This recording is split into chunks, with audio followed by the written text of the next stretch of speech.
बानियान में आपका स्वागत है दोस्तों। आज हम लोग एक शेयर्स के बारे में जानकारी प्राप्त करने जा रहे हैं जिसका नाम है वेल्सपन लिविंग एलटीडी, जिसको कहते हैं वेल्सपन लाइफ के नाम से जानते हैं। आज के डेज में करीब करीब 4% का आपको रिटर्न दे चुका है। तो लास्ट में इसकी टारगेट प्राइस और स्टॉप लॉस की बात किया जाएगा, उससे पहले कुछ इसकी हिस्ट्री के बारे में जानकारी प्राप्त करने का कोशिश करते हैं। कहते हैं जैसे ही आपका मार्केट ओपन हुआ था तो यह भी प्राइस 168 के आसपास में ओपन हुआ। उसके बाद तेज़ी के बाद कुछ करेक्शन देखने को मिली। उसके बाद यहाँ से तेज़ी देखने को मिल रही लगातार। यदि हाई की बात करते 176 के आसपास में बनाया, लो की बात करते तो 166 के आसपास में। मार्केट कैप भी ठीक ठाक नज़र आती है 16,000 करोड़ के आसपास में। यहाँ पे पी रेशियो और आपका लाभांश के बारे में आपका डाटा प्रस्तुत नहीं किया गया है। वहीं पे यदि 52 वीक लो की हाई की बात करते तो 212 के आसपास में, और 52 वीक लो की बात करते 122 के आसपास में नज़र आती है। कुल मिलाकर 50% के आसपास में आपका रिटर्न या शेयर आपका दे चुका है। आखिर यह शेयर कहाँ तक जाएगी या नहीं जाएगी, इसके बारे में जानकारी प्राप्त करने का कोशिश करते हैं। यदि यहाँ पे 5 डेज के डाटा को चेक किया जाए तो कुल मिलाकर 6% के आसपास में रिटर्न दिया है। एक टाइम में कहते 170 के प्राइस से भी आपका नीचे था, फिर आपका तेज़ी देखने को मिली 175 के और इंडिकेट किया गया। कुछ करेक्शन हुआ, फिर तेज़ी हुआ, फिर उसके बाद करेक्शन, उसके बाद लगातार यहाँ से तेज़ी देखने को मिल रही है। यदि एक मंथ के डाटा को चेक किया जाए तो एक मंथ में कुल मिलाकर 19% के आसपास में रिटर्न दिया है, और लगातार यहाँ से तेज़ी आपका बरकरार है। कहीं कहीं पर बीच बीच में आपका छोटी सी करेक्शन देखने को मिली, उसके लेकिन आपका तेज़ी बरकरार है। यदि 6 मंथ के डाटा को चेक किया जाए तो 6 मंथ में यहाँ पे देख सकते हैं कि 14 जून के टाइम में 144 के आसपास में यहाँ शेयर्स आपका बिलोंग्स करता था। उसके बाद यहाँ से तेज़ी के बाद आपका अग्रसर आगे की ओर इंडिकेट किया गया।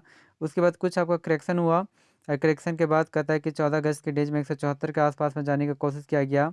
उसके बाद पुनः यह शेयर 200 के आसपास में, 207 के आसपास में जाने के बाद यहाँ से कुछ आपका कहता है कि करेक्शन इंडिकेट किया गया, और करेक्शन के बाद यह 148 के आसपास में जाने की कोशिश किया, जो 22 नवंबर के डेज में देखने को मिल रही है। यदि वहीं पे एक साल का डाटा को चेक किया जाए तो एक साल में कुल मिलाकर कहता है 21% के आसपास में टच दिया है। एक टाइम में 150 के आसपास में था, फिर आपको कहता है कि पॉजिटिव नेगेटिव, और यहाँ से कर्सर के बाद 200 के आसपास में जाने की कोशिश किया। उसके बाद कुछ यहाँ से गिरावट पुनः आपको देखने को मिली है। यदि वहीं पे 5 साल का डाटा को चेक किया जाए तो 5 सालों में जो आपका रिटर्न देता है, जिसमें आपको कहता है 250% के आसपास में। एक टाइम में यह जो शेयर था करीब करीब कहता है 47 के आसपास में इंडिकेट किया गया है, जो 31 दिसंबर 2019 के टाइम में है। उसके बाद कहते हैं यहाँ से इंडिकेशन के बाद यहाँ पे नीचे करेक्शन का इंडिकेट कर रहा है, जिसमें आप देख सकते हैं कि जो आपको कहता है कि करेक्शन जो यहाँ पे इंडिकेट किया गया, सॉरी, यहाँ पे इंडिकेट जो किया गया है यहाँ पे दिखाया जा सकता है।